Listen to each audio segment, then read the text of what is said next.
is that let's make this hearing public because the issue has taken a different turn, and so making it public will settle all the public opinions and everything surrounding this matter.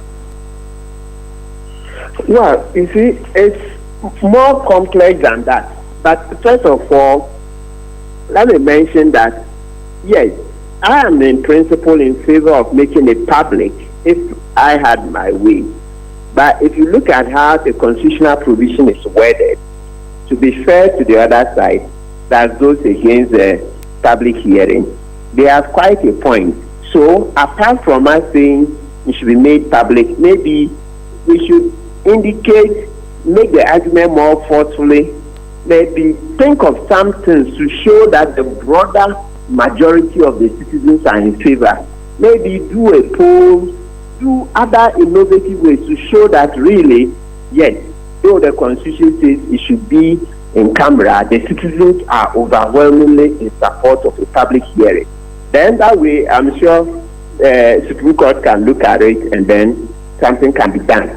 But if we just do it with a few voices here and there, I'm not sure that's sufficient to show that this view is a view of the majority of the citizens.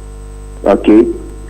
That is the matter in this sense. But the other point that we should be making is that we got the Chief Justice's choice of Godfrey Dame for this advocacy is tacky. It's not the best at all. Godfrey Dame is on record to be suborning witnesses, quoting witnesses to go and lie to a court of law, all that. So you wonder why, of all the lawyers in Ghana, Chief Justice Tokomi will go and take Dame to come and do this advocacy and all that. It's not on. I think she has to fire Dame because even this is going to annoy some people who otherwise would be in favor of a public hearing. But then, Mr. Kpebu, maybe she believes that Godfrey Dame will be the best person to prosecute this particular agenda for her, and of all the lawyers, she believes that Mr. Dame is the competent one enough to get her what she really wants. So it's a matter of choice. It's not just any matter of choice. We live in a society where there are certain rules.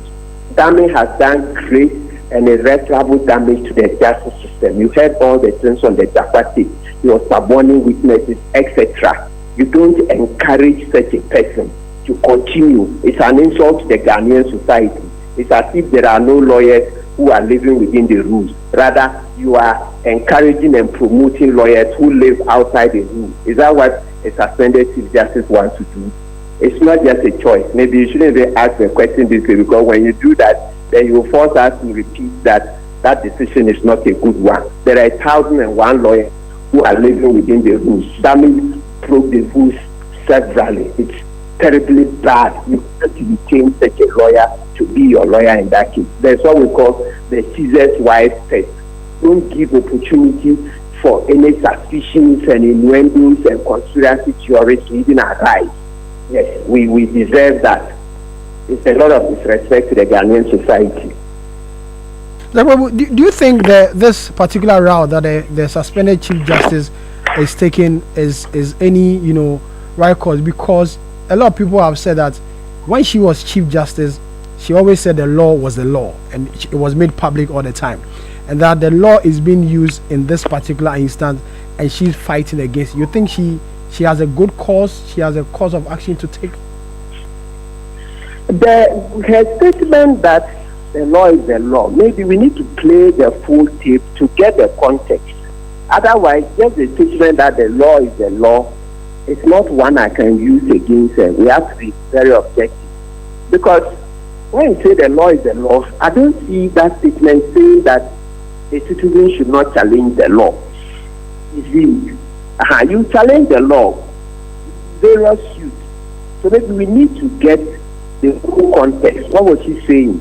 Because I don't think that a Chief Justice would say citizens should not go to court. You can go to court. I don't even want to do a speculation. No, without more, I can't use it against her.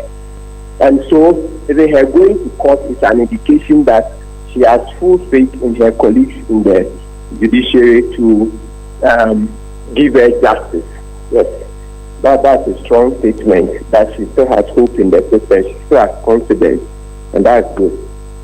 So, finally, before I let you go, you think this particular application, if it is heard, and the outcome or the ruling will change the course of this case?